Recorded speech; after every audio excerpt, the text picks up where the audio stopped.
Pocong di kursi roda. Siang itu aku dapat kabar dari pamanku kalau kakakku yang kuliah di Jogja mengalami kecelakaan sepeda motor dan dia dirawat pada sebuah rumah sakit di pelosok kota Jogja. Nama kakakku adalah Rina. Selama kuliah di Jogja, ia memutuskan untuk tinggal di rumah paman kami. Jam 3 sore aku berangkat dari Solo menuju Jogja dan sekitar jam 5 sore aku baru sampai di rumah sakit tempat kakakku dirawat. Bangunan rumah sakit itu seperti sudah berumur tua. Temboknya bagian depan sudah ditumbuhi lumut dan tumbuhan menjalar. Aku segera memarkirkan sepeda motorku. Aku sempat ngeri melihat bangunan rumah sakit itu. Tapi aku tepiskan ketakutan itu dengan berdoa dan memikirkan keadaan kakakku. Setelah sampai di bangsal tempat kakakku dirawat, aku melihat dia. Kondisinya cukup parah. Kakinya patah dan harus menjalani operasi. Singkat cerita, tak terasa waktu telah menunjukkan pukul 11 malam. Aku memutuskan untuk tidur dan bergegas menuju tikar yang aku gelar di samping bangsal dekat toilet. Aku langsung merebahkan tubuhku yang lelah karena seharian beraktivitas. Aku langsung terlelap dan bermimpi. Di dalam mimpi itu aku melihat cahaya putih kecil, namun tiba-tiba berubah membesar dan semakin membesar, sampai berwujud sesosok pocong. Pocong itu wajahnya sangat mengerikan. Di hidung dan mulutnya tersumpal kapas yang mulai membusuk. Tiba-tiba aku terbangun dengan diliputi rasa takut. Alhasil, aku gak bisa tidur sampai azan subuh terdengar. Seminggu setelah kakakku dirawat dan dioperasi, akhirnya dokter mengizinkan kakakku pulang. Sore itu, aku bersama keluarga paman pulang dari rumah sakit menuju rumahnya. Sementara paman gak bareng sama kami. Katanya beliau mau ke toko dulu dan membeli kursi roda buat kakakku. Ketika sudah sampai ke rumah paman, aku langsung membersihkan dan merapikan sebuah kamar untuk kakakku beristirahat. Sehabis maghrib, pamanku pun pulang dengan membawa sebuah kursi roda bekas, tapi masih nampak bagus. Langsung saja kakakku memakai kursi roda malam itu. Aku temani dia jalan-jalan di halaman belakang. Tak terasa jam sudah menunjukkan pukul 10 malam. Kami pun bergegas menuju kamar untuk beristirahat. Kursi roda kakakku aku taruh di halaman belakang karena di dalam kamar kakakku terlalu sempit. Aku tidur di bawah di samping tempat tidur kakakku. Tapi aku tidak bisa tidur malam itu. Udara terasa sangat dingin. Tiba-tiba aku teringat dengan sosok pocong yang datang dalam mimpiku waktu di rumah sakit itu. Wajahnya yang mengerikan itu melintas kembali di pikiranku, membuat suasana malam itu menjadi tak bersahabat. Tiba-tiba dari halaman belakang ku dengar seperti suara orang berdaham. Aku pun semakin takut dan diliputi rasa cemas. Tiba-tiba ada suara lagi, seperti benda yang dibentur-benturkan ke tembok. Duk, duk, duk. Begitu kira-kira. Keringat dingin mulai membasahi sekujur tubuhku. Aku bangkit dari posisi tidurku, mencoba mengambil segelas air yang berada di meja kecil di kamar itu. Namun, tiba-tiba terasa ada sebuah tangan yang memegang pundakku. Hah! Aku kaget. Perlahan aku tengok ke belakang. Ternyata itu pamanku. Syukurlah, aku kira pocong. Zi, kamu dengar suara itu? Tanya paman. Aku hanya menganggukkan kepala. Ayo kita lihat, Zi, ajak pamanku. Aku mengekor di belakang pamanku dengan langkah mengendap-endap menuju ke halaman belakang rumah. Duh, duk, duk. Suara itu terdengar semakin jelas. Setibanya di pintu penghubung ke halaman belakang, aku dan pamanku segera melihat apa yang sedang terjadi. Aku kaget dan lemas, ketakutan saat melihat sesosok pocong dengan kain kafan kumal sedang duduk di kursi roda kakakku sambil membentur-benturkan kepalanya ke arah tembok rumah. Wajahnya tampak membusuk, mata, hidung, dan mulutnya tersumpal kapas yang kotor. Saat melihat itu, tubuhku terasa lemas. Seperti nyawaku ingin lepas dari tubuhku. Dan ketika tersadar, aku dan pamanku langsung lari menuju ruang tengah. Aku berteriak-teriak minta tolong, hingga membangunkan seisi rumah. Lalu aku menjelaskan kepada mereka kalau barusan ada pocong di kursi roda kakakku.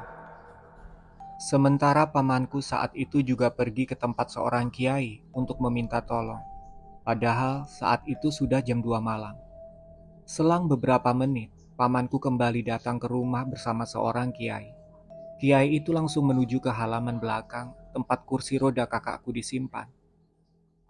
Aku sekilas melihat saat kiai itu berdoa, kursi roda itu bergerak-gerak sendiri.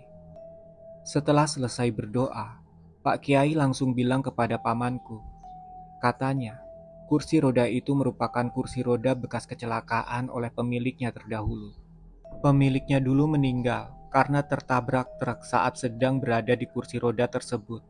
Dan kini arwahnya tak mau lepas dengan kursi roda yang selalu menemaninya semasa hidup. Sebaiknya kursi roda itu secepatnya dilebur ke Sungai Bengawan Solo, kata Pak Kiai. Lalu, setelah selesai sholat subuh, aku dan pamanku langsung menaiki sebuah mobil pick-up menuju Bengawan Solo. Sesampainya di sungai, matahari sudah bersinar, menandakan pagi mulai menjelang. Dan tanpa menunggu lama lagi, akhirnya pamanku membuang kursi roda berhantu itu ke Sungai Bengawan Solo. Alhamdulillah, kami berharap kakakku sekarang sudah sembuh dan bisa kuliah lagi. Sementara pocong itu, aku tidak tahu.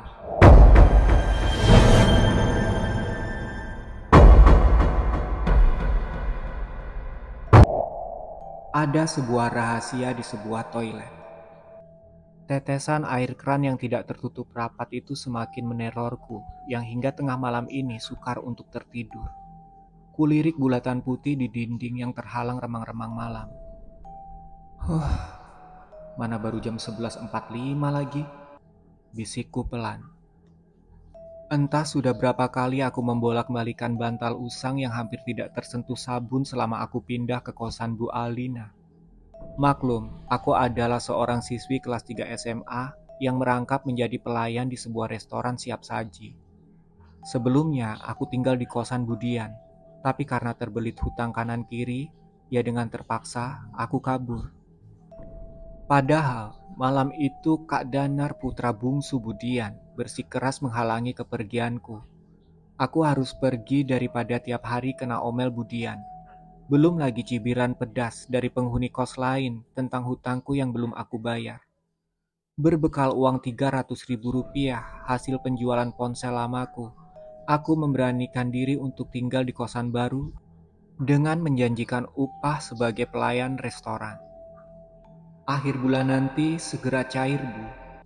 Bujuku kepada Bu Alina saat dia menolak rencanaku tinggal di kosannya. Bukan karena kondisi keuanganmu, Dek. Tapi kamar kos di sini sudah penuh, sahutnya lembut. Ya, memang benar. Aku lihat rumah besar yang terdiri dari 5 kamar itu. Lantai satunya telah penuh sesak diisi oleh 9 orang penghuni kos dan 1 asisten pribadi Bu Alina. Tapi, dengan berbagai pertimbangan, akhirnya beliau menyerahkan kamar putri sematawayangnya yang tengah mengenyam pendidikan di Jepang padaku. Aduh, betapa beruntungnya diriku ini. Pikirku sesaat setelah Bu Alina mengesahkan kamar kebanggaan putrinya kepadaku. Betapa tidak, kamar ini begitu luas dan satu-satunya kamar yang memiliki toilet sendiri. Apalagi Bu Alina dengan cuma-cuma meminjamkan kasur dan meja rias milik putrinya. Hanya saja, dia tidak membolehkan aku menggunakan lemari besar di kamar itu. Mungkin karena lemari itu telah diisi penuh oleh barang-barang milik putrinya. Tapi untung saja, di meja rias menempel sebuah lemari kecil yang masih bisa aku gunakan untuk menyimpan pakaianku.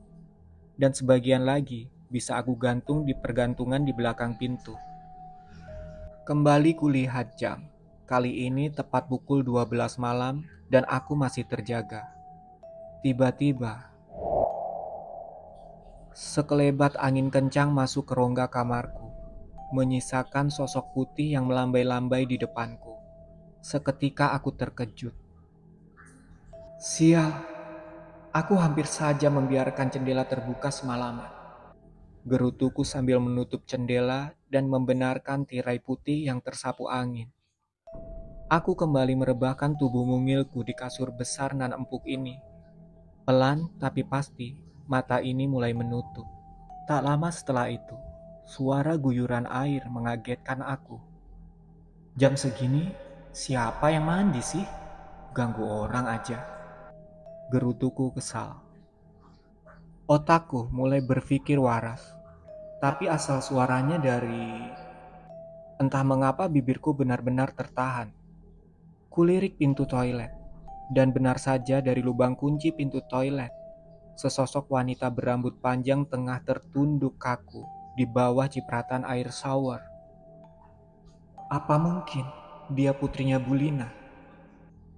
Pikirku membuyarkan rasa takutku sendiri. Tanpa berpikir panjang lagi, aku segera beranjak pergi.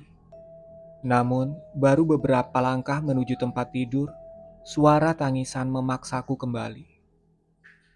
Kenapa, Mbak? Mbak nggak kenapa-napa kan? Tanyaku sedikit gugup. Dia tak kunjung menjawab pertanyaanku, malah tangisannya semakin menjadi. Tolong aku, ucapnya sambil menangis. Suara tangisan itu menggema mendominasi kamarku. Aku benar-benar panik. Sekuat tenaga ku coba menutup pintu berbahan plastik itu, dan hasilnya nihil. Tangisannya pelan-pelan meredup. Kulihat kembali dari lubang kunci, dan betapa kagetnya aku saat kulihat tubuh wanita misterius itu kini tak utuh lagi.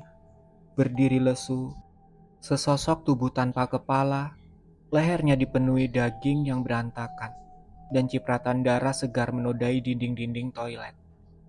Tubuhku benar-benar terasa bergetar dan tak bisa mengatakan apa-apa. Saat ku alihkan mataku ke arah lantai toilet, tergeletak sebuah kepala berambut panjang bersama sebilah gergaji di sampingnya. Aku semakin berguncang hebat. Entah apa yang aku pikirkan saat itu. Rasanya aku ingin berlari ke kamar penghuni lain untuk meminta bantuan. Tapi aku sama sekali tak bisa bergerak. Piyamaku terjepit engsel pintu. Tolong! Tolong! Aku berteriak sekencang-kencangnya. Dengan tergesa-gesa aku gigit piyamaku, dan akhirnya robek. Bagian belakang piyamaku berhasil kurobek. Aku berlari sekencang-kencangnya, memburu pintu keluar kamar. Tapi sialnya, pintu kamarku tak berhasil kubuka. Aku pun semakin panik. Segera ku ambil posisi kuda-kuda dan tendanganku merobohkan sebilah pintu yang terbuat dari kayu itu. Nafasku terasa sesak mencium bau anyir darah yang menusuk ke paru-paru. Tapi aku semakin menggila dan ketakutan saat melihat pemandangan aneh dari balik pintu kamarku. Toilet? Tanyaku bingung. Ternyata di toilet yang sama. Hanya saja yang membedakan tinggal kepala yang tergeletak di lantai.